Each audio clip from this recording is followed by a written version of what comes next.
CM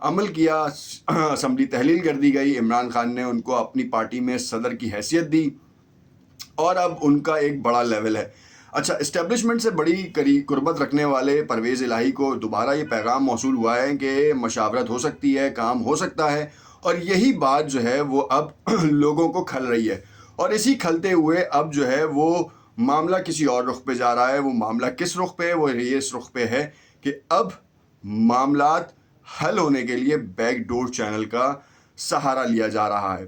ایک طرف عمران خان نے کل کے جلسے میں جو تقریر کی تھی وہ بہت سے رازوں سے اس نے پردہ اٹھایا۔ ایک طرف تو انہوں نے اس بات کو بھی مانا کہ اسٹیبلشمنٹ نہیں چاہتی کہ عمران خان دوبارہ اقتدار کی کرسی پر بیٹھیں، کیونکہ اگر عمران خان دوبارہ اقتدار کی کرسی پر بیٹھ سکتے ہیں تو جو سب سے بڑا پرابلم ہے وہ ہے آڈٹ کا، وہ آڈٹ سامنے آ سکتا ہے۔ سب سے بڑا پرابلم ہے سیاست میں مداخلت کا، وہ ختم ہو سکتا ہے، اور یہ چاہتا نہیں ہے۔ یہ تاثر یہ دیا جا رہا ہے کہ اسٹیبلشمنٹ کبھی بھی اپنی اجارہ داری کو ختم کرنے کے لیے کوئی کام نہیں کرنے دے گا، اور جو کہ یہ لمحہ فکریہ ہے ان سب کے لیے جو کہ ماضی میں بھی جو ہے وہ اسٹیبلشمنٹ کے کردار کے اوپر جو ہے وہ بیانات دیتے رہے، اور اب جو ہے وہ بیانات دینے کے بجائے جو ہے ان سے بغض اختیار کر رہے ہیں۔ اور اس کی اصل وجوہات کیا ہیں یہ بھی آپ کو ہم بتاتے ہیں۔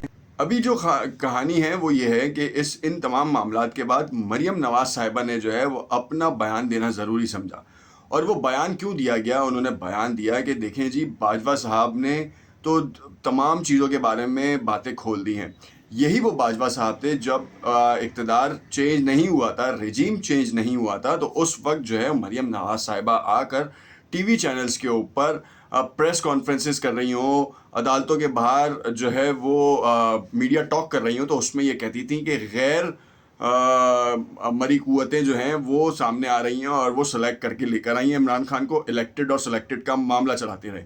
اب جب یہ تمام چیزیں ختم ہو رہی ہیں، الیکٹڈ اور سلیکٹڈ نے ہی اسٹیبلشمنٹ کو ایک سائڈ پہ رکھ دیا ہے، تو اب ان کا ساتھ دینے کے بجائے ان سے بدلہ لیا جا رہا ہے۔ مگر ہم آپ کو بتائیں کہ پھر اگلے 4 سال بعد جب نواز لیگ اور پیپلز پارٹی الگ ہوں گے تو پھر یہ کہانی یہ چلتی رہے گی، اور اس کا حاصل وصول نہیں نکلے گا۔ اسٹیبلشمنٹ کو کھیل میں پھنسانا اس وقت بہت زیادہ جو ہے نا وہ چل گیا ہے۔ ہر کوئی اپنے اپنے پاٹ میں جو ہے وہ اسٹیبلشمنٹ کا نعرہ تو لگا رہا ہے، مگر اس کا سولوشن کوئی نہیں دے رہا۔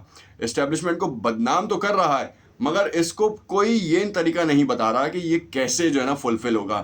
اس وقت عدالتوں کے اوپر بھی آ گیا، جسٹس قاضی فائز عیسیٰ کے حوالے سے بھی سامنے آ رہی ہیں بات کہ اب جو ہے وہ الیکشنز کی جو کہانی ہے وہ جسٹس قاضی فائز عیسیٰ کے منصب پہ بیٹھنے کے بعد الیکشنز ہوں گے، اور اس میں پی ڈی ایم کو سب سے زیادہ سہولت ملے گی، کیونکہ قاضی فائز عیسیٰ کے حوالے سے جو ہے وہ معاملہ عمران خان کے دور میں ان کے ساتھ جو ہے وہ کام خراب ہوا تھا۔ اب یہ جو کام خراب ہونے والا تھا تاثر، اور یہ جو پاٹ میں والا تاثر تھا، تو یہ تو جمہوریت کے لیے تو ویسے ہی کہہ لیں کہ ایک گند سے بھرپور چیز ہے، کیونکہ اگر آپ عدالتوں کے سے ریلیف لیں اور اگر آپ اسٹیبلشمنٹ کے سہارے پہ آئیں تو معاملہ یہی ہے، پھر 5 سال بعد آپ اسی کا نعرہ لگا رہے ہوں گے کہ اسٹیبلشمنٹ نے آپ کے خلاف یہ کام کر دیا، عدالتوں نے آپ کے خلاف یہ کام کر دیا۔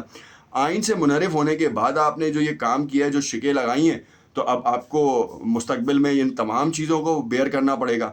اب یہ تاثر اور یہ سمجھ نہیں آ پا رہی کسی کو بھی۔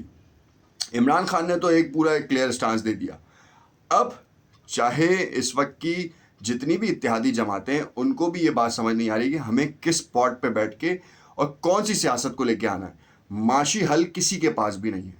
معاشی حل صرف ایک ہے کہ ہم اپنے اوورسیز پاکستانیوں کو راضی کریں کہ وہ ریمیٹنسز کی مد میں ہمیں پیسہ زیادہ سے زیادہ منتقل کریں۔